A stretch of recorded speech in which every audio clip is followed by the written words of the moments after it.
Мечтаеш ли за по-добра България? Представи си, ако само 10% от българите по света се размечтаят с нас. Колко много бихме постигнали? Ние повярвахме и започнахме да сбъдваме мечтата си. И само за 4 години постигнахме всичко това. Дарихме хиляди пакети с храни и над 6000 порции с топъл обяд. Дарихме животни, разсъди и тонове с фураж.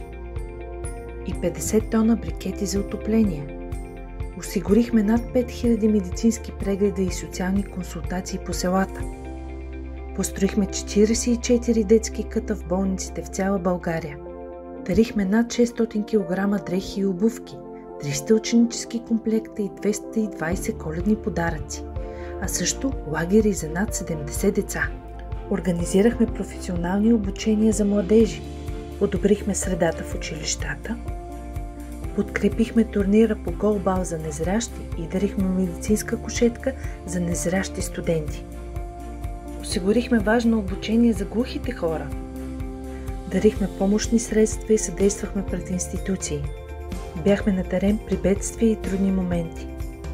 Дарихме над 100 медицински легла и помощни средства на стойност над 270 хиляди лева.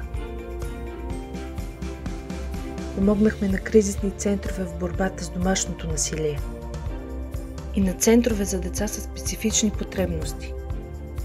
Помогнахме на деца от институциите и наркозависими, и на старчески домове и центрове за възрастни с увреждания.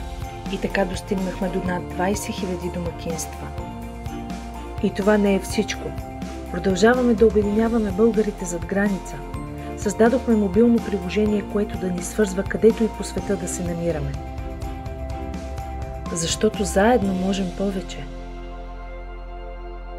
Намери ангели за България, за да оставяме следи заедно.